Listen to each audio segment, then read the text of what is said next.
Type of sequence की हम लोग बात करेंगे, वो अर्थमेटिक सीक्वेंस है। ठीक है, अर्थमेटिक सीक्वेंस को एक और नेम जो दिया जाता है वो AP, अर्थमेटिक प्रोग्रेशन। ठीक है, अच्छा, सीक्वेंसेस के लिए वर्ड आप मैथमेटिक्स में जो देखेंगे ना, वो एक प्रोग्रेशन का वर्ड है। उसकी रीज़न क्या है कि सीक्वेंस जो है ना, वो नंबर्स की भी हो सकती है और डिफरेंट इवेंट्स की भी हो सकती है, अल्फ़ाबेट्स की भी हो सकती है। एग्जांपल के तौर पे अगर मैं आपसे बात करता हूँ डेज़ की, मैं आपके सामने लिखता हूँ फॉर संडे SUN, मंडे के लिए MON लिख देते हैं, एंड ट्यूसडे के लिए TUE लिख देते हैं। तो आपको खुद आइडिया कि इससे नेक्स्ट क्या होगा, इससे नेक्स्ट क्या होना है वेडनेसडे, उससे अगली क्या होगी थर्सडे, एंड सो ऐसी है ना। अच्छा, फिर इसी तरीके से मैं अगर शेप्स की बात करता हूँ तो मैं एक ये 2 लाइंस की 2 पॉइंट से मिलती शेप बना देता हूँ। इससे नेक्स्ट बनाता हूँ जिसमें हमारे पास 3 पॉइंट्स को आपस में ज्वाइन किया हुआ है। इससे नेक्स्ट में हम लोग 4 पॉइंट्स को ज्वाइन करते हुए क्वाड्रिलेटरल बना लेते हैं। इससे नेक्स्ट जो होगा वो पेंटागन। तो इससे नेक्स्ट क्या होना चाहिए, इससे नेक्स्ट आपको खुद आइडिया है कि जहाँ 2 पॉइंट्स ज्वाइन हो रहे थे, इधर 3 पॉइंट्स, इधर 4, इधर 5, इससे नेक्स्ट में क्या हो रहा होगा 6 हेक्सागन बन जाएगा। ऐसे ही ना 6 पॉइंट ज्वाइन हो रहे होंगे। तो ये जो है ये हमारे पास ये भी सीक्वेंसेस है। इससे हट के एग्जांपल के तौर पे मैं लिखता हूँ 2, 4, 6, 8 एंड सो ऑन। अब इससे नेक्स्ट आपसे अगर नंबर प्रिडिक्ट करना हो तो आप प्रिडिक्ट कर सकते हैं वो क्या होना है। आपके पास 2 2 का डिफरेंसेस चल रहे हैं तो वो आपके पास क्या आ जाएगा 10 आ जाएगा। ठीक है, ये तीनों की तीनों जो है ये सीक्वेंसेस है। बट इन दो सीक्वेंसेस के लिए ना, ये जो दो पहले नंबर पे लिखी है, इनके लिए हमारे पास कोई स्पेसिफिक फार्मूला नहीं होगा। तो कोई भी ऐसे सीक्वेंसेस जिनके लिए हमारे पास स्पेसिफिक फार्मूला नहीं है, उनको हम लोग डायरेक्टली कैटेगराइज करते हैं सीक्वेंस के अंदर। ठीक है, और ऐसी सीक्वेंस जिसके लिए हमारे पास कोई स्पेसिफिक फार्मूला बन सकता हो, मैथमेटिकल फार्मूला, उनको हम लोग क्या कहते हैं, प्रोग्रेशन। क्या कहते हैं, प्रोग्रेशन। सो अर्थमेटिक प्रोग्रेशन से क्या मुराद होगा हमारे पास, अर्थमेटिक प्रोग्रेशन से मुराद हमारे पास ये कि एक ऐसी सीक्वेंस ऑफ नंबर्स जिसमें हम लोग किसी भी नंबर को, फिक्स नंबर को ऐड या सब्ट्रैक्ट करें तो हमारे पास नेक्स्ट नंबर बनते चले जाएं। ठीक है, ऐसी सीक्वेंसेस ऑफ नंबर्स जिसमें हम लोग कोई एक फिक्स्ड नंबर को ऐड करें या सब्ट्रैक्ट करें तो हमारे पास नेक्स्ट नंबर बनता चला जाए, उसको क्या कहते हैं, अर्थमेटिक सीक्वेंस। जैसे इसमें गौर करें 2 ऐड हो रहा है, ऐसे ही ना 2 + 2 4, 4 + 2 6, 6 + 2 8 एंड सो ऑन। ऐसे ही हो रहा था ना बेटा। सिमिलरली आपके पास एक एग्जांपल के तौर पे मैं सीक्वेंस लिखता हूँ 10, 7, उसके बाद आ जाएगा 4, उसके बाद आ जाएगा 1 एंड सो ऑन। अब इसमें क्या हो रहा है, 3 3 सब्ट्रैक्ट हो रहा है। तो ये भी हमारे पास क्या है, ये अर्थमेटिक सीक्वेंस। तो जनरल फॉर्म जब अर्थमेटिक सीक्वेंस या अर्थमेटिक प्रोग्रेशन की लिखेंगे तो उसके हमारे पास हम हमेशा सीक्वेंस की पहली टर्म को डिनोट करते हैं A1 से या A से। A1 का वर्ड भी यूज़ किया जा सकता है और A का भी। और हमने जब बात की अर्थमेटिक की, तो अर्थमेटिक में हमारे पास ऐसे मिलेगा कि जब फर्स्ट टर्म होगी, हर नेक्स्ट टर्म होगी उसमें एक कॉमन डिफरेंस ऐड या सब्ट्रैक्ट हो रहा होगा, तो कॉमन डिफरेंस को हम डिनोट कर देते हैं D से। तो जिसकी सेकंड टर्म होगी वो क्या बन जाएगी, A1 + D। D, D, ठीक हो गया। फिर इसी तरीके से इसी में दोबारा से फर्दर मैं D ऐड कर देता हूँ तो हमारे पास क्या बन जाएगा, A1 + 2D। फिर 2D में अगेन D ऐड करेंगे तो हमारे पास क्या बन जाएगा, A1 + 3D and so on. अब याद रखना है, हम लोग जब भी सीक्वेंसेस एंड सीरीज़ के चैप्टर्स को पढ़ रहे हैं ना, तो सीक्वेंस के लिए हम लोगों ने एक जनरल टर्म निकालनी है जिसको हम लोग nth टर्म भी कहते हैं। ठीक है, nth टर्म भी कहते हैं। अब वो कैसे निकलेगी, गौर करेंगे। देखें, आपके पास ये सीक्वेंस की फर्स्ट टर्म थी तो इसमें D मौजूद ही नहीं है, या यूँ कह सकते हैं कि D का कोफिशिएंट क्या आ रहा है, हमारे पास 0 आ रहा है। जब हम सीक्वेंस की दूसरी टर्म को देखते हैं तो A1 + 1D, इसमें D का कोफिशिएंट क्या आ रहा है, 1 आ रहा है। जब इससे नेक्स्ट टर्म को देखते हैं तो इसमें D का कोफिशिएंट क्या आ रहा है, 2 आ रहा है। जबकि ये सीक्वेंस की कौन सी टर्म है, तीसरी टर्म है। ये सीक्वेंस की चौथी टर्म है, A4। तो पहली टर्म थी तो D का कोफिशिएंट क्या आ रहा था, 1 - 1 0। दूसरी टर्म थी तो D का कोफिशिएंट आ रहा था 1, सेकंड टर्म है तो 2 - 1। थर्ड टर्म थी तो D का कोफिशिएंट क्या आ रहा है, 3 - 1 2। फोर्थ टर्म थी तो D का कोफिशिएंट क्या आ रहा है, 4 - 1 3। तो सिमिलरली अगर मैं इसी चीज़ को एक्सटेंड करता हूँ और मैं nth टर्म तक जाता हूँ जिसको हम लोग जनरल टर्म कहते हैं, तो nth टर्म में क्या आएगा कि D का कोफिशिएंट जो आएगा वो इससे एक लेस होगा, that is going to be A1 + n - 1 और साथ क्या आ जाएगा, D आ जाएगा। तो हमारे पास जो जनरल टर्म बन जाएगी अर्थमेटिक सीक्वेंस के लिए वो हमारे पास क्या बन जानी है, that is AN = A1 + n - 1 × D। ये हमारे पास जनरल टर्म है किसके लिए, अर्थमेटिक सीक्वेंस के लिए। ठीक है, और ये डिपेंड किस पे कर रही है आप देख सकते हैं, ये दो चीज़ों पे डिपेंड करती है, एक फर्स्ट टर्म A1 के ऊपर और एक कॉमन डिफरेंस D के ऊपर। तो याद रखिएगा जब भी हम लोगों ने अर्थमेटिक सीक्वेंस पढ़नी है तो इन्हीं दो चीज़ों के लिए हम लोग हमेशा इंटरेस्टेड रहेंगे। कौन सी दो चीज़ें? एक A1 फर्स्ट टर्म, ठीक है, सीक्वेंस की पहली टर्म जिसको हम लोग A1 कहते हैं, and D common difference. D क्या चीज़ है हमारे पास? कॉमन डिफरेंस है। इन दो चीज़ों के लिए हमेशा हम लोग सॉल्व करेंगे अर्थमेटिक सीक्वेंस को। ये दो चीज़ें आपको मालूम है, आप कंप्लीट पूरी की पूरी सीक्वेंस जनरेट कर सकते हैं। सीक्वेंस की कोई भी टर्म फाइंड आउट करनी है आप वो वाली टर्म फाइंड आउट कर सकते हैं। देखें अगेन रिपीट करता हूँ, इधर गौर करें। प्रीवियस आपने ये देखा था आपके पास ए पहली टर्म क्या थी? जस्ट A1, ऐसी है ना, इसमें D लिखा हुआ था? नो, मीन्स D का कोफिशिएंट क्या आ रहा है? 0। सेकेंड टर्म क्या बन रही है? A1 प्लस D का कोफिशिएंट क्या आ रहा है? 1। टर्म कौन सी थी सीक्वेंस की? दूसरी टर्म थी। D का कोफिशिएंट क्या आया? उससे एक लेस, जो सीक्वेंस की नंबर ऑफ टर्म है उससे एक लेस आ रहा है। मतलब सीक्वेंस की कौन सी टर्म थी? सेकंड टर्म थी, जबकि D का कोफिशिएंट क्या आ रहा है? 1 आ रहा है। 2 माइनस 1 1। सिमिलरली ये सीक्वेंस की थर्ड टर्म है, थर्ड टर्म में D का कोफिशिएंट क्या आ रहा है? 2 1 लेस, जो सीक्वेंस का नंबर है उससे एक लेस। फोर्थ टर्म है तो D का कोफिशिएंट क्या आ रहा है? 3 1 लेस। ऐसे ही ना, सिमिलरली अगर nth टर्म है तो D का कोफिशिएंट क्या आएगा? n से एक लेस, n माइनस 1। तो हमारे पास जनरल टर्म क्या बन जाएगी इसके पास? an is equal to A1 plus n minus 1 into वही हमारे पास टर्म रह रही है। ठीक है, अगर इसी फार्मूले में देखें ना आपके पास जब हम लोगों ने ये बता दिया कि ये हमारे पास जनरल टर्म है, nth टर्म है, ठीक है, मैं इसमें अगर फर्स्ट टर्म निकालना चाहता हूँ तो n की जगह 1 पुट करूँगा मैं। n की जगह अगर इसमें 1 पुट करूँगा तो क्या बनेगा? A1 is equal to A1 plus n की जगह 1 पुट कर देते, 1 minus 1 0, 0 multiply D, that's all 0। So A1 आ जाएगा आपके पास। अगर आपको सीक्वेंस की सेकंड टर्म चाहिए तो आप n की जगह क्या पुट कर देंगे? 2 पुट कर देंगे, तो A2 आ जाएगा is equals to A1 plus, अब n की जगह क्या आ जाएगा? 2 2 minus 1 1 1 into D, A1 plus D। Sequence की सेकंड टर्म बन रही है, आपको सीक्वेंस की थर्ड टर्म निकालनी है। आप इसी an में n की जगह क्या पुट करेंगे? 3 पुट करेंगे, तो ये बन जाएगा A3 is equals to A1 plus n की जगह 3 पुट करेंगे, 3 माइनस 1 2, सो 3 माइनस 1 2D आ जाएगा। ये आपके पास सीक्वेंस की तीसरी टर्म बन रही है। सीक्वेंस की चौथी टर्म चाहिए A4 is equals to A1 plus n की जगह 4 पुट करेंगे, 4 माइनस 1 दैट इज 3, सो ये हमारे पास क्या बनेगा? 3D, A1 plus 3D। ठीक है, इसी तरीके से आप पूरी की पूरी सीक्वेंस जनरेट कर सकते हैं। ठीक है, सो ये इंट्रोडक्शन था अर्थमेटिक सीक्वेंस का। हम मूव करते हैं नेक्स्ट एक्सरसाइज 4.2 पे और उसके क्वेश्चन हम लोग सॉल्व करेंगे। कहता है, देखिए फर्स्ट क्वेश्चन आपसे कहता है find the 15 term of the sequence. So what does it mean? A15 आपने फाइंड आउट करना है, A15। ओके, नेक्स्ट आपसे कहता है ऑफ द अर्थमेटिक सीक्वेंस, और अर्थमेटिक सीक्वेंस हमारे पास क्या गिवन है? हमारे पास अर्थमेटिक सीक्वेंस ये गिवन है 2 5 8 and up to so on. अच्छा, अब एक चीज़ और भी याद रखिएगा, आपको जस्ट लिखा हुआ आ सकता है फाइंड A15 और एक सीक्वेंस दी हुई। अब आपको ये नहीं पता ये अर्थमेटिक सीक्वेंस की बात हो रही है या ज्योमेट्रिक की। तो फिलहाल हम अर्थमेटिक तक पढ़ा था। अर्थमेटिक का मतलब ये कि हर दो कंसेक्टिव टर्म्स का डिफरेंस जो होगा वो सेम होगा। आपने कभी भी चेक करना है ना कि हमारे पास ये सीक्वेंस अर्थमेटिक है या नहीं, आप क्या करेंगे? हर दो कंसेक्टिव टर्म्स को आपस में सब्ट्रैक्ट करेंगे। देखिए 5 माइनस 2, नेक्स्ट में से प्रीवियस को सब्ट्रैक्ट किया, 5 माइनस 2 आंसर इज 3, ऐसी है ना। 8 minus 5 answer is 3। It means common difference जो आ रहा है वो आपके पास 3 है, और ये जो सीक्वेंस गिवन है ये अर्थमेटिक।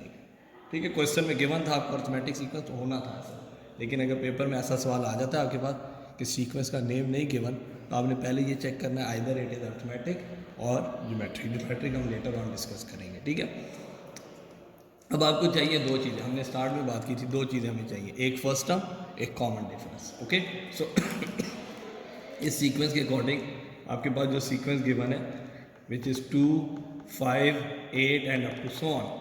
तो सीक्वेंस की पहली टर्म हमारे पास क्या आ रही है? 2। सो A1 की वैल्यू हमारे पास क्या है? 2 है। कॉमन डिफरेंस आपने कैलकुलेट कर दिया, हर दो को जब सब्ट्रैक्ट करते हैं तो D की वैल्यू आपके पास क्या आ रही है?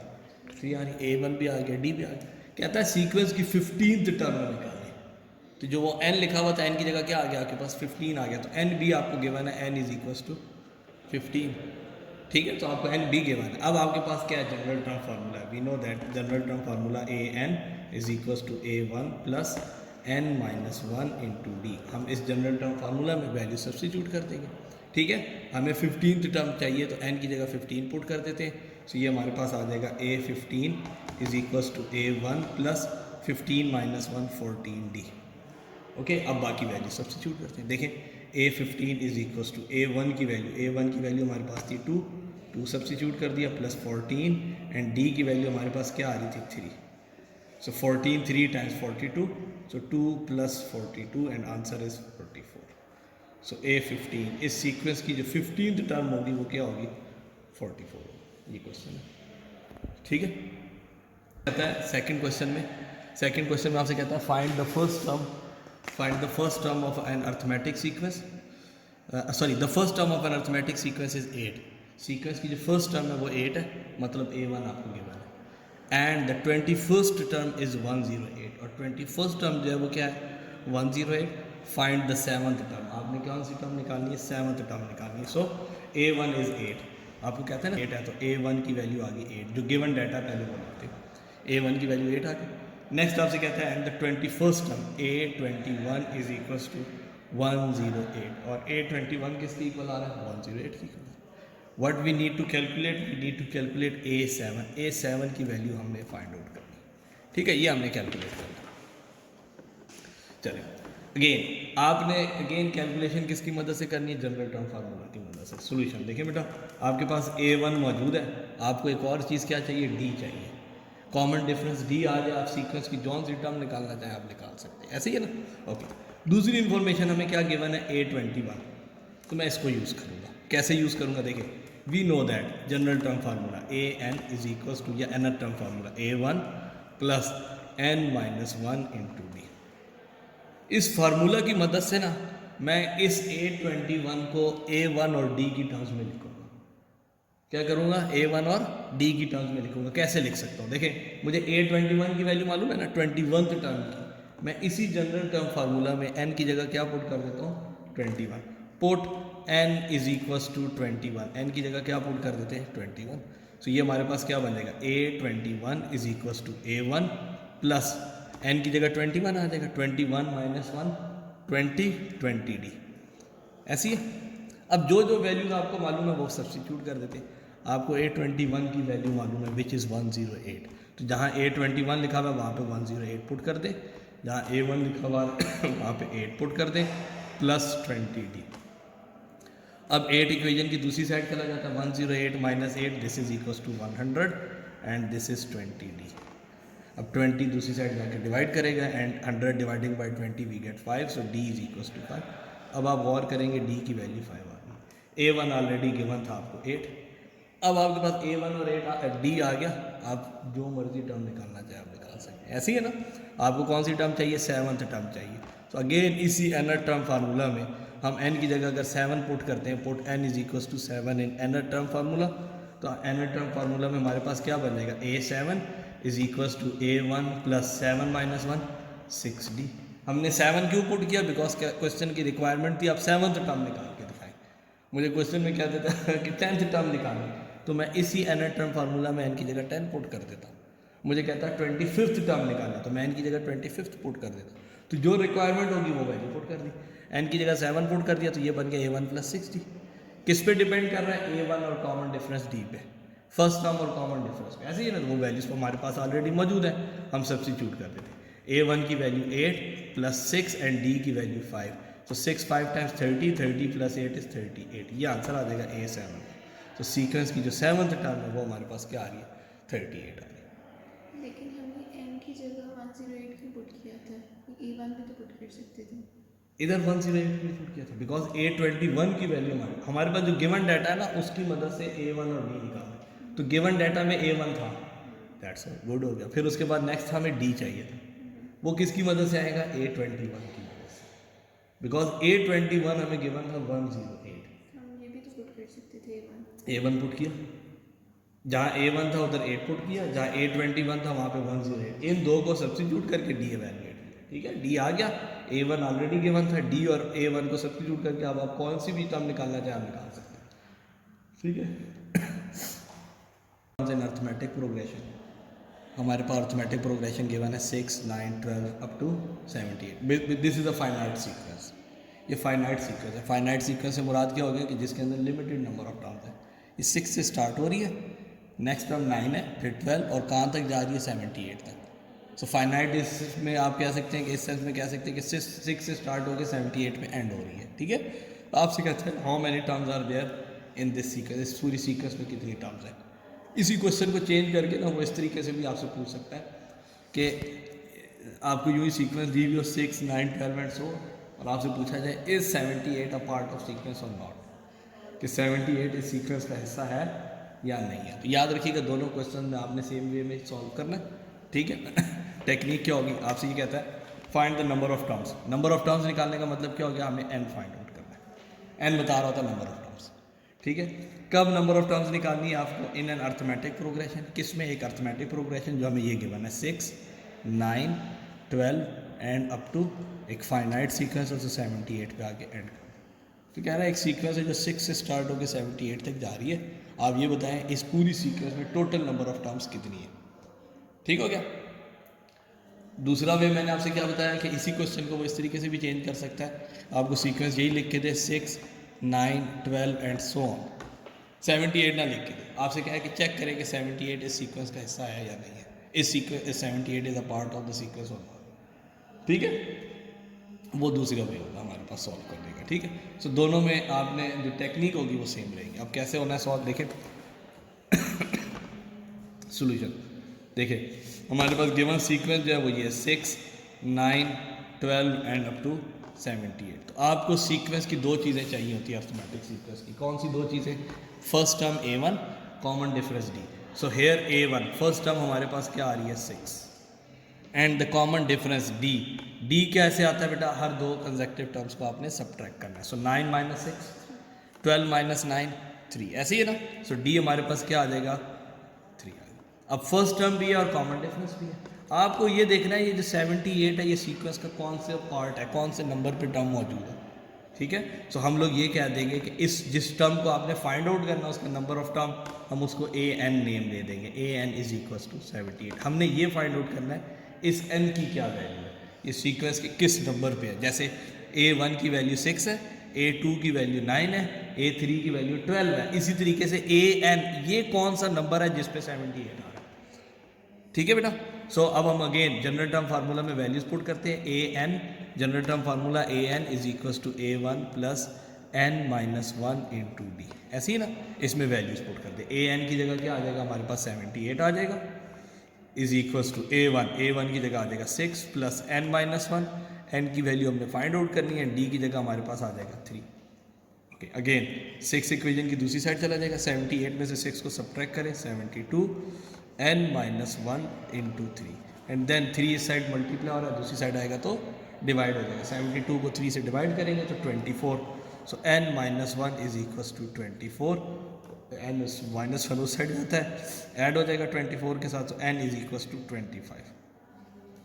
इसका मतलब क्या हुआ कि जो 78 है ना वो इस सीक्वेंस के किस नंबर पे मौजूद है, 25th नंबर पे। जो 25th number of the sequence है, 25th term of the sequence है, वो क्या है हमारे पास 78 है।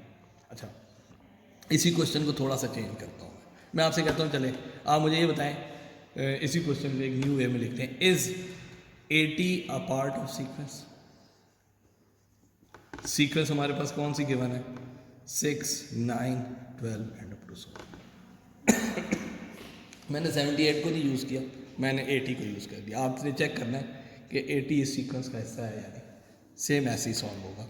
a1 की value 6, common difference d is equal to 3।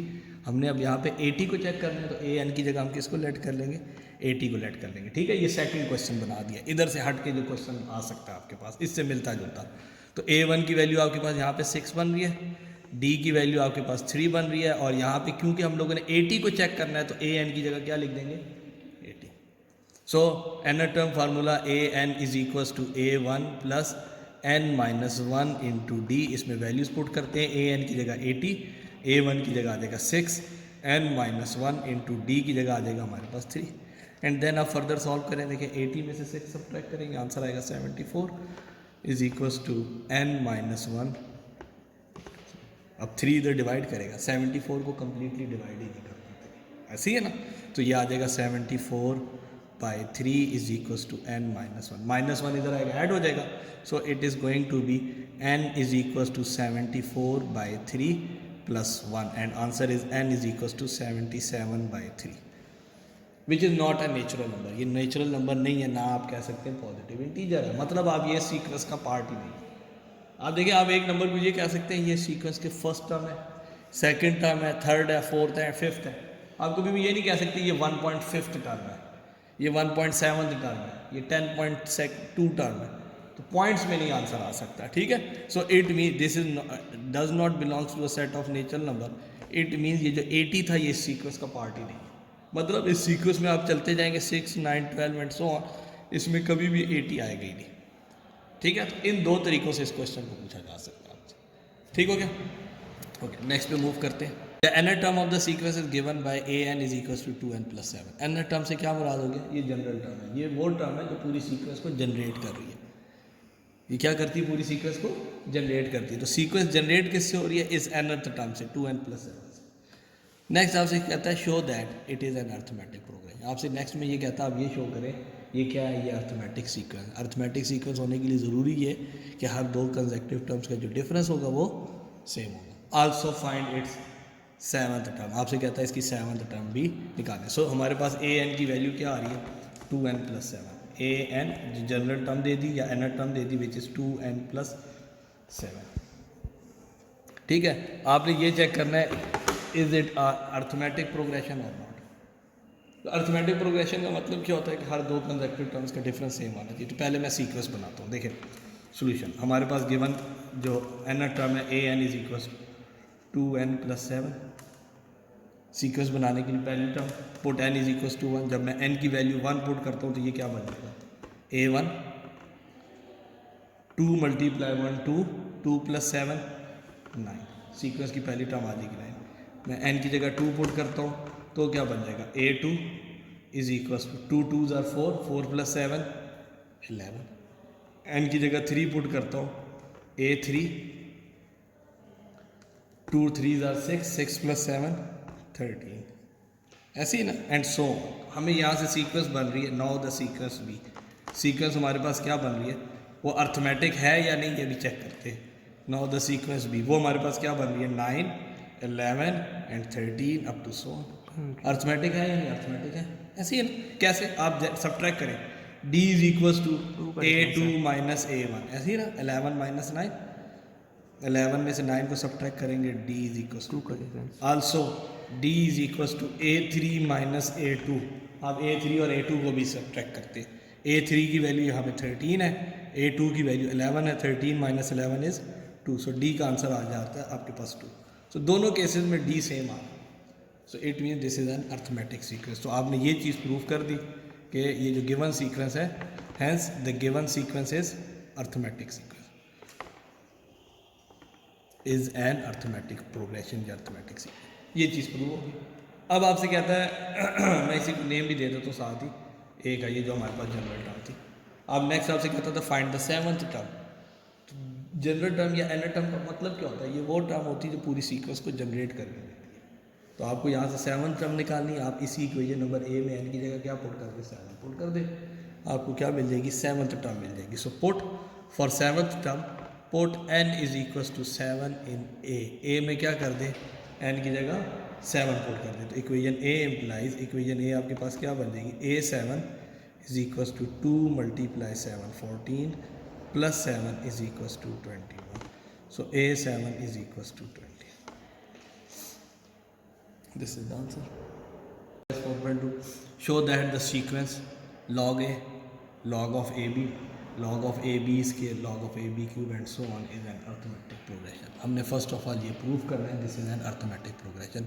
So again technique हमारे पास वही है कि हमने हर दो कंसेक्टिव टर्म्स का डिफरेंस लेना है, सेकंड में से फर्स्ट को सब्ट्रैक्ट करें, थर्ड में से सेकंड को सब्ट्रैक्ट करें, answer should be same, answer same आना चाहिए। जब ये हो गया तो ये शो कर देगा हमारे पास जो सीक्वेंस है वो अर्थमेटिक सीक्वेंस है। आफ्टर दैट हमने क्या करना है, इसकी nth टर्म जनरेट करनी है, ठीक है, nth टर्म जनरल टर्म निकालनी है, ठीक है। हमारे पास सीक्वेंस है, आप देखेंगे क्वेश्चन नंबर 5 में log of a log of ab log of ab square log of a b cube. हमने इस सीक्वेंस को प्रूव करना है, this is an arithmetic progression. ठीक हो गया। यहाँ पे हमें प्रॉपर्टीज ऑफ लॉगरिथम भी यूज़ करनी पड़ेगी प्रूव करने के लिए। ठीक है, ओके। सोल्यूशन अब देखें, इसके मुताबिक ना आप सिंपली इसकी ये जो लॉग ऑफ ए है ये सीक्वेंस की पहली टर्म है a1, log of A B जो है ये सीक्वेंस की दूसरी टर्म है a2, log of A B square जो है वो सीक्वेंस की तीसरी टर्म है a3, एंड ये चौथी टर्म एंड सो ऑन, ऐसे ही चल रहा है, ऐसे ही है। तो हमने ये देखना है कि हर दो टर्म्स का डिफरेंस है वो, तो हम पहली तीन टर्म तक रिस्ट्रिक्टेड रहते हैं। ठीक है, इन दो टर्म्स तक को हम चेक करते हैं, तीन टर्म्स तक को। देखिए, to be an arithmetic progression, arithmetic progression होने के लिए ज़रूरी है a2 minus a1 and a3 minus a2, these two results the same answer. इन दोनों का जो आंसर है वो सेम आना चाहिए। a2 में से a1 को सब्ट्रैक्ट करें, a3 में से a2 को सब्ट्रैक्ट करें, left hand side right hand side both should be same. तो हम यूँ डायरेक्टली कैलकुलेट कर लेते हैं, a2 में से a1 को सब्ट्रैक्ट करते हैं। a2 हमारे पास क्या है, log of ab, minus a1 से क्या मुराद है, log of a, a is equal to a3 से क्या मुराद है, log of a b square, minus a2 से क्या मुराद है, लॉग ऑफ a b। ठीक है, हम इस तरीके से इनको सब्ट्रैक्ट कर लेते, अलग-अलग लिख लेते हैं। अब फर्स्ट ऑफ ऑल आप जो पहला स्टेप करेंगे ना, वो क्या करेंगे कि जो प्रोडक्ट से सम और डिफरेंस में कन्वर्ट करती है लॉगरिथम की प्रॉपर्टी, वो यूज़ करेंगे। जैसे आपके पास लिखा हुआ है लॉग ऑफ ए बी, तो ये दो टर्म जो लॉग की प्रिंसिपल वैल्यू में लिखेंगे दोनों प्रोडक्ट में। तो आपने 9th क्लास में पढ़ा हुआ है, हमारे पास प्रॉपर्टी ऑफ लॉगरिथम से लॉग ऑफ ए बी है, this is equal to log of A plus log of B. ऐसे ही होता है ना, ऐसे ही है ना कि जब दो टर्म्स प्रिंसिपल वैल्यू में प्रोडक्ट में है तो वो दोनों एडिशन में लिखे जाएंगे, अगर दो वैल्यूज डिवीजन में है तो वो किस में लिखे जाएंगे, सब्ट्रैक्शन में लिखे जाएंगे। फिर साथ ये लिखा हुआ था minus log of A is equal to, right side पे देखते हैं log of A B square, again दो टर्म्स मल्टीप्लाई हो रही है A and B square. So इसको कैसे लिखा जा सकता है, log of A plus log of B square, minus again log of A B लिखा हुआ है तो इसको हम लिख सकते हैं, माइनस है तो मैंने इस वजह से कंप्लीट बड़ा ब्रैकेट डाल दिया। ठीक है, log of A plus log of B, ये कंप्लीट आ जाएगा। इसको आगे फर्दर ऑन कर लेते हैं। अब इधर देखेंगे लेफ्ट हैंड साइड पे ये log of a minus log of a, दोनों कैंसिल आउट हो जाएंगे। लेफ्ट हैंड साइड पे हमारे पास रिजल्ट बन रहा है log of B. It means right hand side को अगर अर्थमेटिक प्रोग्रेशन बन रही है तो राइट हैंड साइड को भी सिंप्लीफाई होने के बाद क्या बनना चाहिए, लॉग ऑफ बी बनना चाहिए। अब अगेन राइट हैंड साइड पे एक प्रॉपर्टी और भी लग रही है, आप इधर गौर करें, लॉग ऑफ बी स्क्वायर, तो जो भी प्रिंसिपल वैल्यू की पावर होती है वो किधर आ जाती है, स्टार्ट पे, 2 log, ऐसी है ना। सो हाँ बिल्कुल, ये बन जाएगा हमारे पास log of A plus 2 log of b, and then यहाँ नेगेटिव ब्रैकेट के साथ ओपन करते हैं, so this is going to be minus log of a and minus log of b. Again आप देखें similar terms, plus log of a minus log of a, these two cancel each other, 2 times log of b minus log of b, so 2 minus 1 1 बच जाएगा, हमारे पास सिर्फ बचेगा 1 times log of b, answer आ जाएगा log of b. And left hand side पे already हमारे पास क्या आया है, लॉग ऑफ बी। सो आप देखें, आपने a2 में से a1 को सब्ट्रैक्ट किया, आंसर आया लॉग ऑफ बी, a3 में से a2 को सब्ट्रैक्ट किया, आंसर आया लॉग ऑफ बी। ऐसे ही ना, तो second minus first term, third minus second term, दोनों ने जो रिजल्ट्स दिए वो सेम दे दिए। ऐसे ही हो गया, तो कॉमन डिफरेंस आपको मिल गया। सो आपको पता ये चला, hence the given sequence is in arithmetic progression, given sequence form and arithmetic progression. ये क्या बना रही है हमारे पास, अर्थमेटिक प्रोग्रेशन। अंडरस्टैंड, यहाँ तक क्लियर है। नेक्स्ट आपसे कहते हैं जनरल टर्म भी निकालें। अच्छा, ये जो दोनों का डिफरेंस आया ना, देखें ना, a2 माइनस a1 का आंसर आया log of B, a3 minus a2 का आंसर आया लॉग ऑफ बी। तो इसका मतलब क्या हुआ, ये कॉमन डिफरेंस है, डी की वैल्यू क्या है, वो ये लॉग ऑफ बी है। सो हमें यहाँ से क्या चीज़ पता चली, हेयर जो फर्स्ट टर्म है ना a1 सीक्वेंस की, वो लॉग ऑफ ए है, वो क्या है, सीक्वेंस की जो पहली टर्म है वो लॉग ऑफ ए है, एंड जो कॉमन डिफरेंस डी है वो क्या आया आपके पास, लॉग ऑफ बी। क्लियर होगी बात। देखें, सेकंड में से जब फर्स्ट को सब्ट्रैक्ट किया तो आंसर आया लॉग ऑफ बी, थर्ड में से सेकंड टर्म को जब सब्ट्रैक्ट किया आंसर आया लॉग ऑफ बी। तो ये जो डिफरेंस आया दोनों टर्म्स का, ये क्या इक्वल आया, which is log of B. तो इसको हम लोग किससे डिनोट करते हैं, डी से। तो आपको फर्स्ट टर्म भी पता चल गई है, डी भी पता चल गया। अब क्वेश्चन के दूसरे पार्ट पे चलते हैं। क्वेश्चन का दूसरा पार्ट आपसे ये कहता है फाइंड द जनरल टर्म या फाइंड द एनथ टर्म, ऐसी है। तो वो एनथ टर्म कैसे निकलेगी, देखिए एनर टर्म ऑफ द सीक्वेंस, हमारे पास फार्मूला होता है जब अर्थमेटिक सीक्वेंस तो प्रूफ हो चुकी है, तो अर्थमेटिक सीक्वेंस का nth term formula a n is equals to a one plus n minus one into d. तो वैल्यूज पुट कर देते, a n is equals to a one की वैल्यू है हमारे पास है log of A plus n minus one d, d की जगह आंसर क्या आया लॉग ऑफ बी। अब इनको सिंप्लीफाइड फॉर्म में लिख लेते हैं, तो वहाँ आप जितनी भी टर्म्स देखें ना सीक्वेंस की, जितनी भी टर्म्स हैं वो सिंगल लॉगरिथम के अंदर लिखी हुई है। तो मैं भी यहाँ क्या करूँगा, इसको सिंगल लॉगरिथम में कन्वर्ट करने की कोशिश करूँगा। अब ये देखें, पहली चीज़ तो आप ये भी जानते हैं ये ए एन का फार्मूला था, एक चीज़ ये भी जानते हैं ये एन माइनस वन साथ प्रोडक्ट में आ रहा है, ये किधर चला जाएगा पावर में। तो मैं इसको कलेक्टिवली यूँ लिख सकता हूँ log of A plus log of B की पावर एन माइनस वन, लिख सकते हैं ना। फिर नेक्स्ट क्या होना चाहिए, दो लॉगरिथम ऐड हो रहे हैं, तो हम किस में कन्वर्ट कर देंगे इसको प्रोडक्ट में। So it becomes log of a multiply b की power N minus one, this is nth term formula a n. अब गौर करें, आपके पास यही वो टर्म है जो सीक्वेंस पूरी जनरेट कर रहा है। कैसे, आप फर्स्ट टर्म निकालना चाहते हैं ना, एन की जगह वन पुट करें, a one log of A b की power N minus one, n की जगह वन आएगा one minus one zero, b की पावर ज़ीरो वन, तो आंसर आ जाएगा लॉग ऑफ ए। आप देखें आपके पास सीक्वेंस की पहली टर्म क्या थी लॉग ऑफ ए, ऐसी थी ना। आप एन की जगह टू पुट कर देंगे, आपके पास सीक्वेंस की सेकंड टर्म आ जाएगी a two is equal to log a b की पावर एन की जगह टू आएगा, टू माइनस वन वन, तो आंसर आपके पास क्या बनेगा, जो सेकंड टर्म होगी वो बनेगी a two is equal to log of a into b. और आप और करें तो आपके पास सेकंड टर्म यही दी हुई थी क्वेश्चन में, लॉग ऑफ ए बी। आपने थर्ड टर्म निकालनी है, एन की जगह थ्री पुट करें, a three is equal to log, इधर गौर करेंगे एन की जगह थ्री पुट करेंगे, three minus one two, so log of A b square, तो आपके पास यही बन जाएगी ए बी स्क्वायर, यही आपके पास ये बनती है। ठीक है, सो this is the general form, आपके पास ये आंसर आ जाएगा। Question number 6 exercise 4.2, find the value of के। हमने फर्स्ट ऑफ ऑल के की वैल्यू फाइंड आउट करनी है। इफ़ हमें ये टर्म्स लिख के दे दी, 2k + 7, 6k - 2, 8k - 4 are in arithmetic progression. कहते हैं ये जो तीन टर्म्स दी हुई हैं they are in arithmetic progression, ये अर्थमेटिक सीक्वेंस बना रहे हैं। आल्सो फाइंड द सीक्वेंस, और इन दी एंड हमने क्या करना है, सीक्वेंस भी फाइंड आउट करनी है। तो फर्स्ट ऑफ ऑल हमने के की वैल्यू फाइंड आउट करनी है। सो वही लास्ट क्वेश्चन की तरह कि अब ये अगर अर्थमेटिक सीक्वेंस का पोर्शन है, पार्ट है, तो इट मीन्स हर दो कंसेक्टिव टर्म्स का डिफरेंस जो है वो आपस में इक्वल होगा, उसको लेके चलेंगे और के की वैल्यू निकालेंगे। देन जो के की वैल्यू आ गई, लास्ट में हम क्या करेंगे, इसमें इन टर्म्स में पुट करेंगे और हमारे पास सीक्वेंस भी जनरेट हो जाएगी। ठीक है, देखें अब हमारे पास जो सीक्वेंस की टर्म्स गिवन है विच आर, कहता है 2k + 7, 6k - 2, 8k - 4।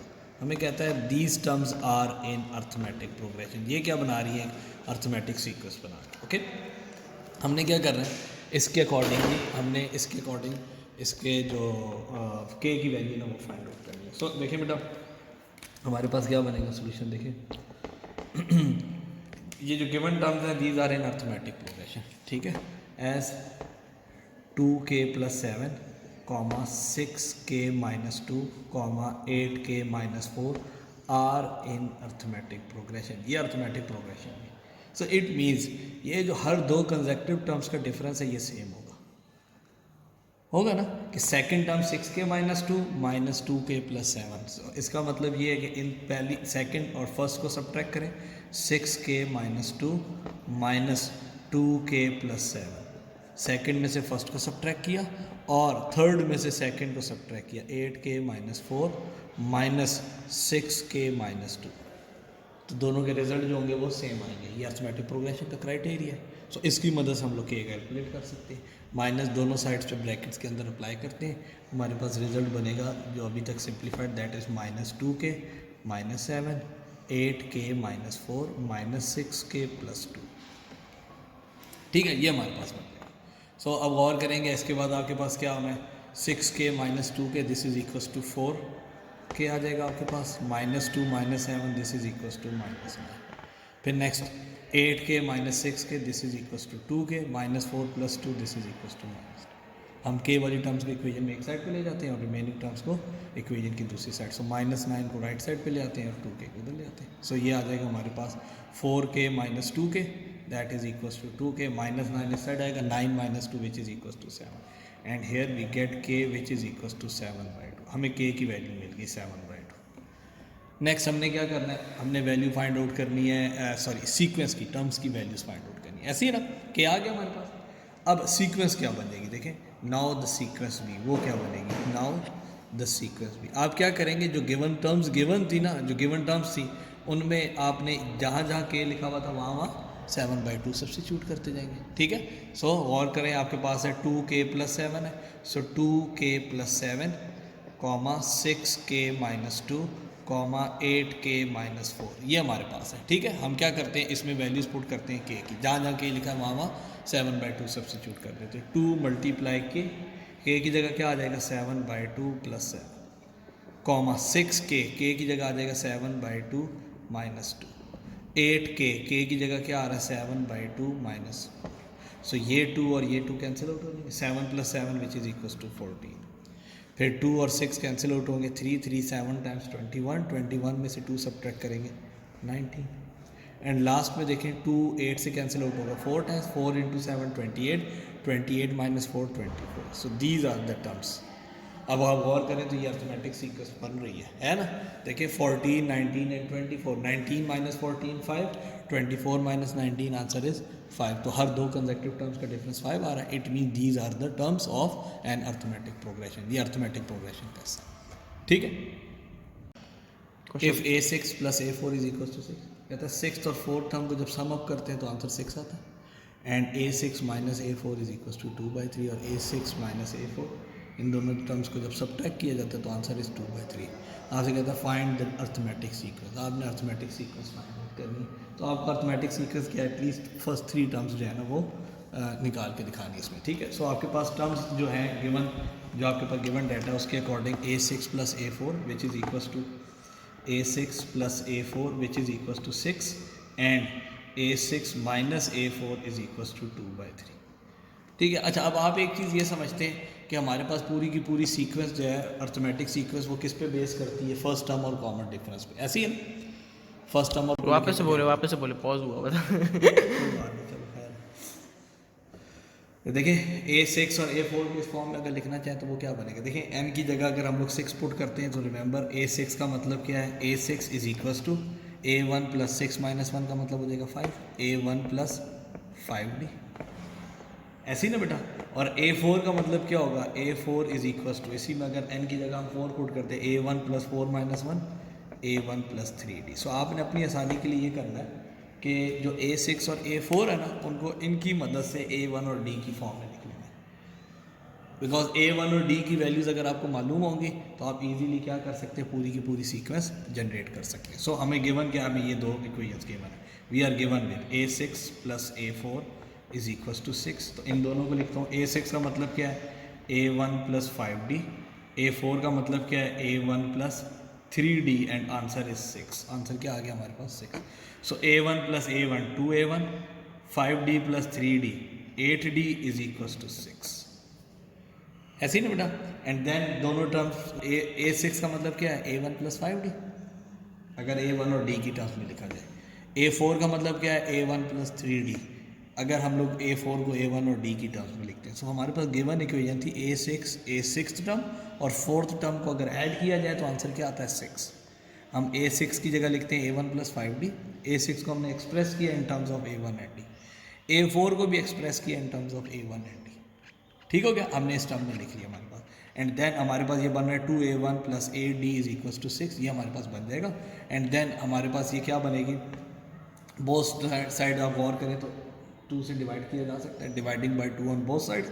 2a1 को डिवाइड करेंगे 2 से वी गेट a1, 8d को 2 से डिवाइड करेंगे वी गेट 4d एंड 6 को डिवाइड करेंगे 2 से वी गेट 3। मेरे पास ये आ जाएगी इक्वेशन नंबर 1। सिमिलरली हमारे पास जो दूसरी इक्वेशन गिवन है वो क्या गिवन है, a6 - a4, a6 - a4 is equal to 2/3। And again a6 को अगर मैं इन टर्म्स ऑफ a1 और d एक्सप्रेस करता हूँ तो a6 का मतलब है a1 + 5d माइनस a4 को एक्सप्रेस करते हैं तो it becomes a1 + 3d is equal to 2/3। हमने दोनों इक्वेशंस में क्या किया, a6 को भी a1 और d की टर्म्स में लिखा है, a4 को भी फर्स्ट इक्वेशन में भी और सेकंड में भी। अब इनको सॉल्व करते हैं, देखें हमारे पास क्या बनेगा, a1 प्लस 5d, ये माइनस ओपन होगा, minus a1 minus 3d is equal to 2/3।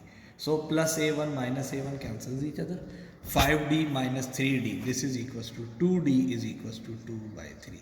2 से कैंसिल आउट हो जाएगा and we get d is equal to 1/3। So d की वैल्यू हमारे पास क्या आ गई, 1/3। अब d आ गया हमारे पास, रह क्या गया हमारे पास a1 कैलकुलेट करेंगे, a1 और d जब आ जाएगा हमारे पास हम इजीली इसको सॉल्व कर सकते हैं, पूरी की पूरी सीक्वेंस जनरेट की जा सकती है, कोई भी टर्म निकालनी सीक्वेंस की वो निकाली जा सकती है। सो क्या करते हैं, इस d की वैल्यू 1/3 को इक्वेशन नंबर 1 में पुट कर देते हैं। Put d is equal to 1/3 in equation 1, इसको सब्स्टिट्यूट कर देंगे इसमें equation number 1। So equation 1 implies equation 1 हमारे पास क्या बन जाएगी, a1 प्लस 4 एंड d की वैल्यू क्या आ रही है 1/3 is equal to 3। So a1 plus 4/3 is equal to 3, equation की उस साइड ले जाते हैं इसको। So a1 is equal to 3 minus 4/3, LCM लेंगे, 3 3 10 9, 9 माइनस 4 5/3। सो a1 की वैल्यू आपके पास आ जाएगी 5/3। अब a1 भी आ गया आपके पास और d की वैल्यू भी आ गई आपके पास। अब आप क्या करते हैं, इसकी मदद से पूरी की पूरी सीक्वेंस जनरेट की जा सकती है। तो हम आमतौर पे जानते हैं जो जनरल वे है राइटिंग अर्थमेटिक प्रोग्रेशन, उसकी पहली टर्म को लिखा जाता है a1, दूसरी टर्म हमारे पास सीक्वेंस की क्या होती है a1 plus d, third term हमारे पास क्या होती है a1 plus 2d and a1 3d and so on, इसी तरीके से। अब इसमें a1 और d की वैल्यूज पुट कर देंगे, हमारे पास सीक्वेंस जनरेट हो जाएगी। a1 की जगह वैल्यू आएगी हमारे पास 5/3, a1 plus d 5/3 plus d की वैल्यू 1/3, 5/3 प्लस 2 टाइम्स d की वैल्यू 1/3 एंड सो ये आ जाएगी हमारे पास पहली टर्म सीक्वेंस की 5/3, सेकंड आ जाएगी 6/3, थर्ड आ जाएगी 7/3 एंड सो ऑन। ये हमारे पास अर्थमेटिक सीक्वेंस है रिकॉर्ड, ठीक है। सो अगेन समझ लो बेटा, हमारे पास a6 plus a4 equal to 6, एक ये इक्वेशन गिवन थी, a6 minus a4 is equal to 2/3, ये हमारे पास गिवन था। हमने क्या किया, जनरल टर्म से फार्मूला की मदद से a6 और a4 को a1 और d की टर्म्स में लिखा हमने अपने पास, ठीक है। उससे हमारे पास इक्वेशन आती है a1 और d में 2 इक्वेशन, ठीक है। इनको नेक्स्ट देखें, हमारे पास टॉपिक जो आ रहा है वो अर्थमेटिक मीन। अर्थमेटिक मीन से क्या मुराद है, अर्थमेटिक मीन अगर बिल्कुल सिंपलेस्ट वे में अगर आप बात करेंगे ना, तो हमारे पास आमतौर पे एवरेज के लिए कहा जाता है। किसी भी दो नंबर दिए हुए तो अर्थमेटिक मीन क्या होगा उनके, हमारे पास मीन एवरेज को रिप्रेजेंट कर रहा होता है, ठीक है। याद रखिएगा हमारे पास 3 नंबर्स हैं, for example small a, capital B, small b in arithmetic progression. ये किस में आ रहे हैं, एक अर्थमेटिक प्रोग्रेशन में। Then the number a between a and b is said to be an arithmetic mean between a। ये क्या होगा, इन दोनों के दरमियान क्या कहलाएगा, अर्थमेटिक मीन कहलाएगा, ठीक है। या ये याद रखिएगा कि अगर हमारे पास एक या एक से ज़्यादा अर्थमेटिक मीन है, जिन दो नंबर्स के दरमियान, जैसे मैं n अर्थमेटिक मीन्स की बात करता हूँ, a1 a2 a3 up to an, capital A से रिप्रेजेंट करें, ये एन अर्थमेटिक मीन है between 2 numbers a and b। So remember ये सारे के सारे नंबर्स मिलके क्या बनाएंगे हमारे पास, एक अर्थमेटिक प्रोग्रेशन। क्या बनाएंगे, अर्थमेटिक प्रोग्रेशन, अर्थमेटिक सीक्वेंस बनाएंगे। ये कॉन्सेप्ट याद रखना है, ठीक है। और ये भी याद रखिएगा, ये जो a है ये हमारे पास सीक्वेंस की पहली टर्म होगी। जितने अर्थमेटिक मीन्स है ना, ये जो b होगी ये उससे 2th ज़्यादा टर्म होगी, n प्लस 2th टर्म होगी। a1 से मुराद हमारे पास a होगा, n प्लस 2 से मुराद हमारे पास क्या होगा, b। देखिए n अर्थमेटिक मीन्स है, एक एक्स्ट्रा टर्म हमारे पास ये फर्स्ट वाली a बनी और एक एक्स्ट्रा टर्म हमारे पास ये वाली b बन जाएगी। So remember n plus 2th term हमारे पास क्या बनेगी, b बन जाएगी। सो ये हमारे पास सारे के सारे नंबर्स दरमियान में a और b के मिल के क्या बना रहे होंगे, अर्थमेटिक सीक्वेंस बना रहे होंगे, ठीक है। अच्छा, अगर हमारे पास 3 नंबर्स गिवन है, जैसे small a, capital A and b, हमने इनके दरमियान अर्थमेटिक मीन फाइंड आउट करना है, कैपिटल A, तो उसके लिए हमारे पास सिंपल फार्मूला क्या है, small a is equal to mean या एवरेज इस तरीके से निकाली जाती है, a plus b dividing by 2। हम दोनों को सम करेंगे and then divided by 2, so we get the arithmetic mean between a। ये हमारे पास सिंपलेस्ट फार्मूला। सो आपके पास जो नेक्स्ट क्वेश्चन है दैट इज क्वेश्चन नंबर 13, जिसमें आपसे आ रहा है find the arithmetic mean between the given number. तो ये जो 2 नंबर्स गिवन है ना आपको, ये बेसिकली क्या है, ये स्मॉल a और स्मॉल b गिवन है, आपने इनका क्या निकालना है, अर्थमेटिक मीन फाइंड आउट करना है, ठीक है। इनमें से एक प्रैक्टिस करते हैं। इसके बाद क्वेश्चन नंबर 14 भी अर्थमेटिक मीन के और क्वेश्चन नंबर 16 भी अर्थमेटिक मीन के। मैं क्वेश्चन नंबर 16 आपको कराऊंगा, 14 और 13 खुद ब खुद उसके अंदर कवर हो जाते हैं, ठीक है।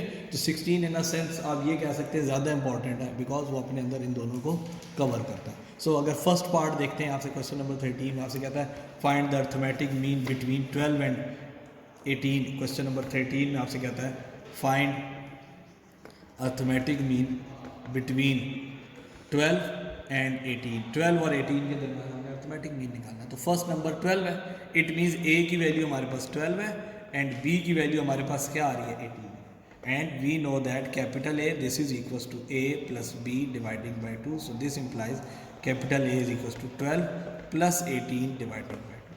सो 12 प्लस 18 30, 30 को 2 से डिवाइड करेंगे that is 15। So capital A का आंसर क्या आएगा 15। That is simply the arithmetic mean, ठीक है, between two numbers A and B. अब नेक्स्ट क्वेश्चन की तरफ मूव करते हैं विच इज क्वेश्चन नंबर 16। तो क्वेश्चन नंबर 16 स्टार्ट करते हैं। क्वेश्चन नंबर 16 आपसे कहता है, ये बेटा दो पार्ट है इस क्वेश्चन के। आपसे कहता है insert 5 arithmetic mean between 5 and 8।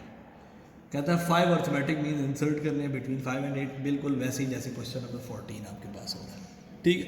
तो इस क्वेश्चन के अंदर आप क्वेश्चन नंबर 14 कवर कर लेंगे। फिर नेक्स्ट आपसे कहता है एंड शो दैट, फिर नेक्स्ट पार्ट इसका this is the proof. Basically ये प्रूफ है, एक थ्योरम है एनसी का अर्थमेटिक मीन्स का, यहाँ उसकी एप्लीकेशंस ली गई हैं।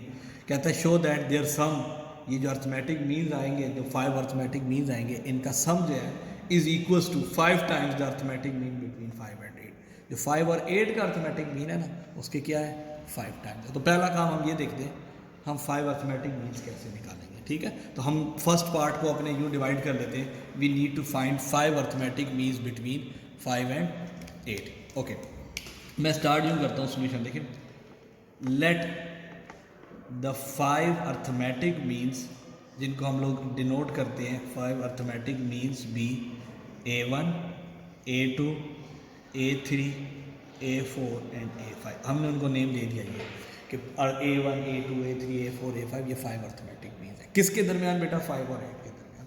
Then remember 5, A1, A2, A3, A4, A5, A8 form an arithmetic progression.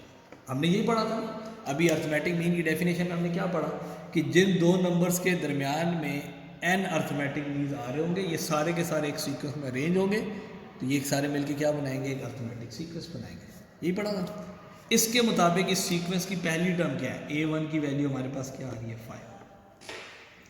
ऐसे ही हो गया। Total number of arithmetic means कितने आ रहे हैं 5, मतलब n की जगह आ गया 5। तो जो लास्ट टर्म होती है वो n+2th टर्म होती है। मतलब यहाँ 5 अर्थमेटिक मीन्स है, 5 में 2 ऐड करेंगे, 5 + 2 का मतलब क्या हो जाएगा 7। सो आल्सो A7 की वैल्यू यहाँ पे क्या आ रही है 8। हम ये जानते हैं कि हमने अर्थमेटिक सीक्वेंस की कोई भी टर्म निकालनी है या पूरी की पूरी सीक्वेंस जनरेट करनी है तो हमें दो चीज़ें चाहिए। एक हमें चाहिए होती है फर्स्ट टर्म A1, एक हमें चाहिए होता है कॉमन डिफरेंस D। ऐसी है ना। तो A1 आपके पास मौजूद है, रह क्या गया कॉमन डिफरेंस। वो किधर से आएगा, वो इधर से आ सकता है। कैसे, आप A7 को लिखोगे A1 और D की टर्म्स में।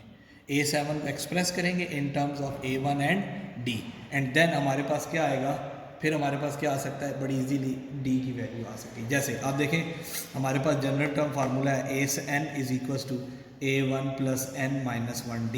इसी में आप n की जगह 7 पुट करेंगे तो आप A7 को एक्सप्रेस कर दोगे इन terms of A1 and D। So A7 हमारे पास क्या होगा, n की जगह 7 पुट करते हैं, A7 = A1 + n-1, 7 - 1 it means 6। A7 की वैल्यू क्या है 8, A1 की वैल्यू क्या है 5 + 6D। 5 उधर चला जाएगा, 8 - 5 this is equals to 3 = 6D and we get D = 3/6 which is equals to 1/2। ये आ गया। अब आपके पास A1 ऑलरेडी था, D भी आ गया। अब आप पूरी की पूरी सीक्वेंस जनरेट कर सकते हैं। हमने यही सीक्वेंस निकालनी है। इसका मतलब क्या है, हमने नेक्स्ट टर्म निकालनी है। अब हमने पूरी सीक्वेंस निकालनी है जिसमें A1, A2, A3, A4, A5 ये सब। A1 इस सीक्वेंस की सेकंड टर्म, प्रीवियस टर्म में D ऐड करेंगे A1 आ जाएगा। सो A1 का मतलब क्या है, A1 का मतलब है स्मॉल a1 सीक्वेंस की first term plus common difference D। हम इसी तरीके से हर प्रीवियस टर्म में D ऐड करते जाएंगे, हमारे पास नेक्स्ट टर्म आ जाएगी। तो A1 का मतलब बनेगा हमारे पास नेक्स्ट क्या बनेगा, A1 का मतलब है 5 प्लस D की वैल्यू क्या आ रही है 1/2। सो इसमें ऐड करते हैं, A1 हमारे पास आ जाएगा, एलसीएम लेंगे 2 5 टाइम्स 10 प्लस 1 11/2, ये हमारे पास, ठीक है।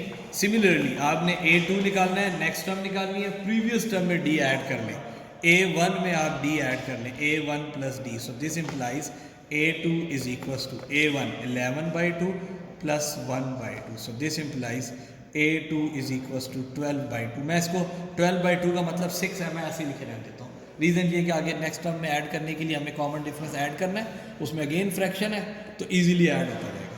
A3 का मतलब क्या है हमारे पास, A2 plus D, and this implies A3 is equals to, A2 का मतलब हो गया 12/2 प्लस D का मतलब है 1/2, so this is going to be 13/2, ये आ जाएगा हमारे पास 13।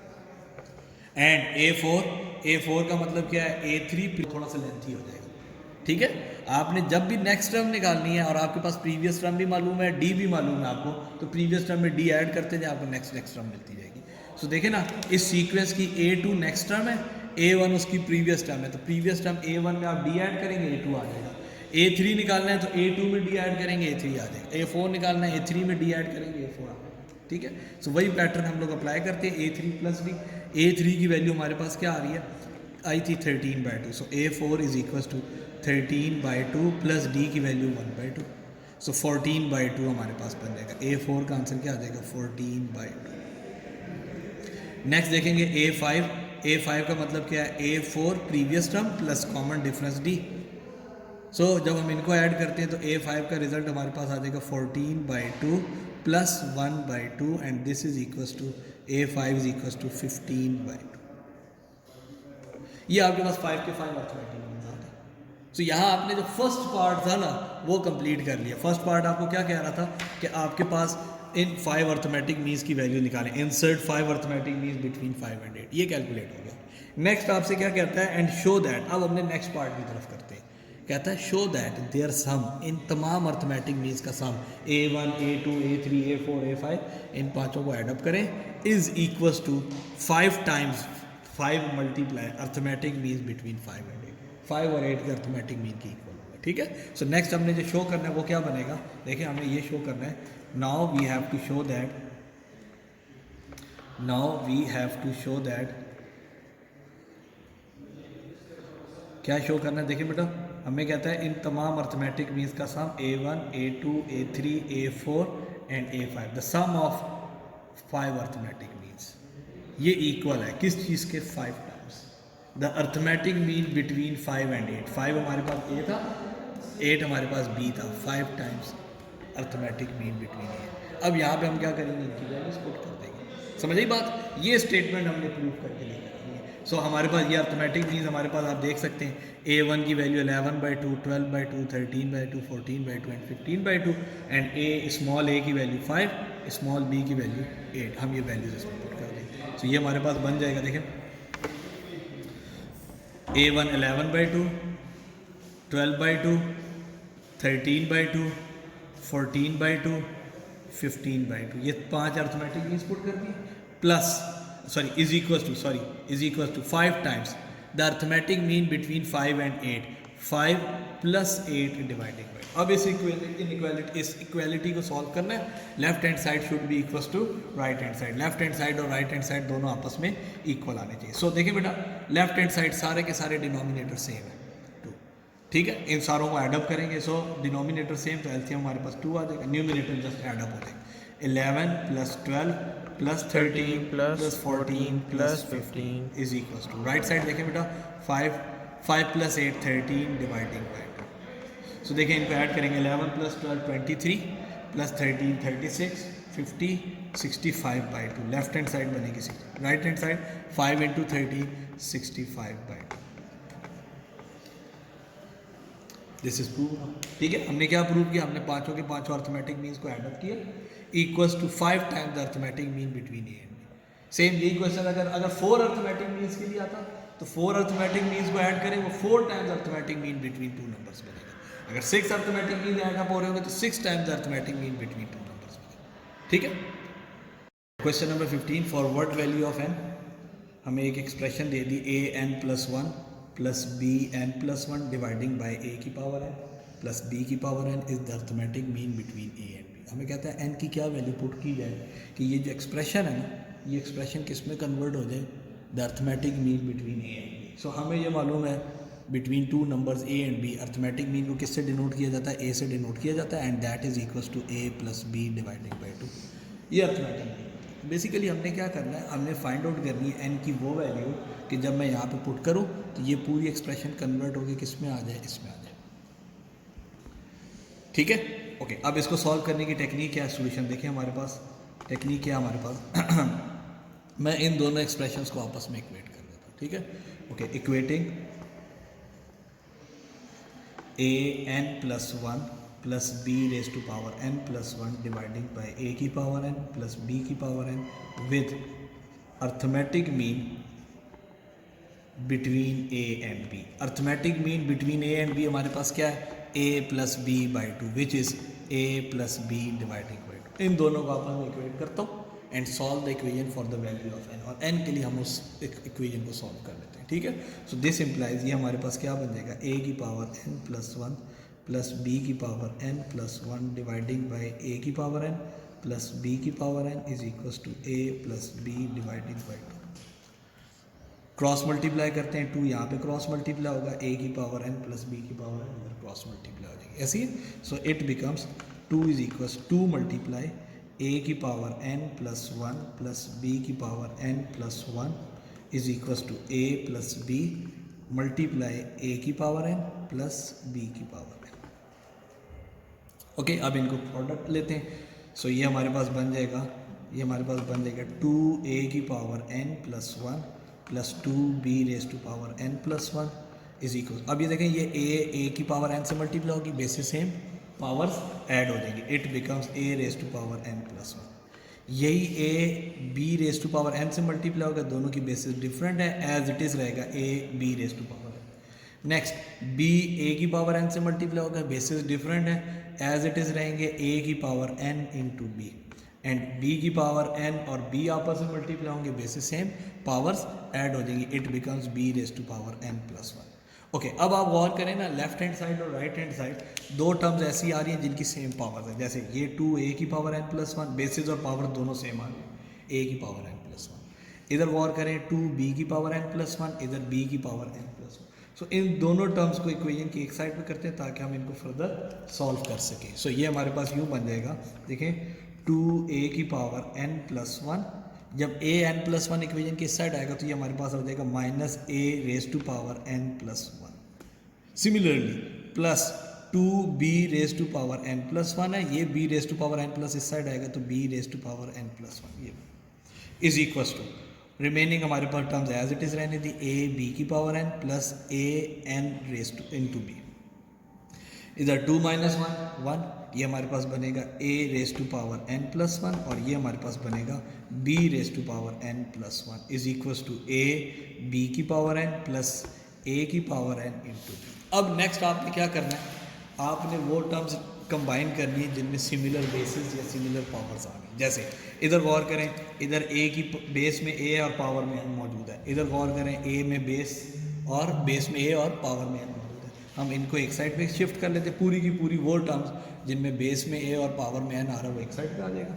इनमें गौर करते हैं, इसमें और इसमें, इधर b की पावर में n मौजूद है, इधर भी b की पावर में n मौजूद है, तो इनको इक्वेशन की एक साइड पे शिफ्ट कर देते। सो ये हमारे पास यूँ बन जाएगा, देखें बेटा, a raise to power n plus 1 minus a की पावर n इंटू बी। ये लेफ्ट साइड पे आने के बाद राइट हैंड साइड पे देखें, a मल्टीप्लाई b की power n minus b raise to power n plus 1। अच्छा, अब एक चीज़ और गौर करें आप, इधर a की पावर n मौजूद है, ये कंप्लीट, इधर a की पावर में n प्लस 1 आ रहा है, तो हम पावर्स को ब्रेक कर सकते हैं। ऐसे ही ना, पावर्स ऐड होने का मतलब क्या है, सिमिलर टर्म्स मल्टीप्लाई हो रही थी, टर्म्स मल्टीप्लाई हो रही थी विद सिमिलर बेसिस। सिमिलरली इधर गौर करें, यहाँ b की पावर n मौजूद है, यहाँ b की पावर n प्लस 1 है। अगेन पावर्स ऐड होने का मतलब क्या है कि टर्म्स मल्टीप्लाई हो रही थी विद सिमिलर बेसिस, ऐसे ही ना, तो हम इनको ब्रेक करके लिख सकते हैं। मैं इस a n प्लस 1 को लिखता हूँ a raise to power n into a raise to power 1 minus a की power n into b. Same इधर गौर करें, a मल्टीप्लाई b की पावर n माइनस b की पावर n इंटू बी। अब आप ये जो हमारे पास लेफ्ट हैंड साइड है इसमें दो टर्म्स, दोनों की दोनों टर्म में ए की पावर एन मौजूद है, कॉमन ली जा सकती है। राइट हैंड साइड देखें, दो टर्म, दोनों की दोनों टर्म में बी की पावर एन मौजूद है, हम इनको कॉमन ले सकते हैं।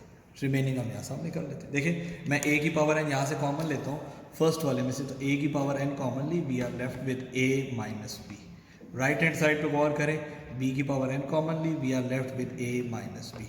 अब गौर करें दोनों टर्म्स में हमारे पास left hand side right hand side a minus b मौजूद है, बोथ साइड डिवाइड करते हैं, ए माइनस बी से both cancel each other. Now we are left with a raise to power n is equals to b raise to power n. अच्छा, अब हमने जो value find out करनी है ना, जो अननोन टर्म है दैट इज एन, वो हमारे पास कहाँ पे आ रहा है, एक्सपोनेंट में आ रहा है, पावर में आ रहा है, ऐसी है ना।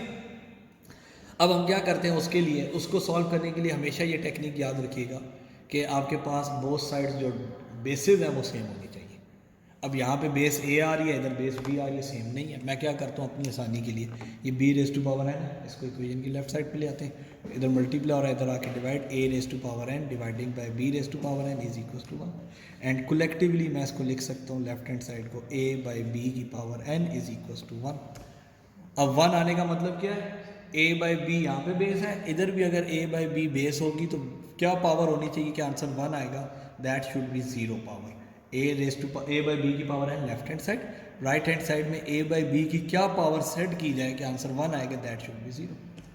अब left hand side right hand side basis same है, हमने एन की वैल्यू फाइंड आउट करनी है, पावर फाइंड आउट करनी है। हम क्या करते हैं, हम बेसिस सेम पावर्स को इक्वेट करते हैं, कंपेयरिंग पावर्स। जब पावर्स को कंपेयर करेंगे we get n is equal to 0। यही इसका आंसर है। इसका मतलब क्या है इस क्वेश्चन का, यहाँ पे क्वेश्चन कंप्लीट हो गया। इसका मतलब ये है कि ये जो एक्सप्रेशन आपके पास गिवन थी ना, ए की power n plus 1 plus b की power n plus 1 dividing by a की पावर एन प्लस बी की पावर एन, इस एक्सप्रेशन में आप अगर एन की जगह 0 पुट करेंगे तो आंसर जो आएगा वो आपके पास क्या आएगा, ए प्लस बी डिवाइडिंग बाई 2। आप चेक कर लें बेशक, देखें इसी एक्सप्रेशन में एन की जगह 0 पुट करते हैं तो ये हमारे पास बनेगा ए की पावर 0 प्लस 1 प्लस बी की power 0 plus 1 dividing by a की पावर 0 प्लस बी की पावर 0। जहाँ जहाँ एन था वहाँ हमने 0 पुट कर दिया। देखें 0 प्लस 1 का मतलब 1 है, तो ये हमारे पास न्यूमरेटर में बनेगा a plus b divide, a की पावर 0 1, बी की power 0 1, 1 plus 1 answer is 2। So यही एक्सप्रेशन किस में कन्वर्ट होगी, arithmetic mean between a and b में कन्वर्ट होगी। कब, जब हमने एन की वैल्यू 0 सब्स्टिट्यूट की। ठीक है, सो दैट्स ऑल।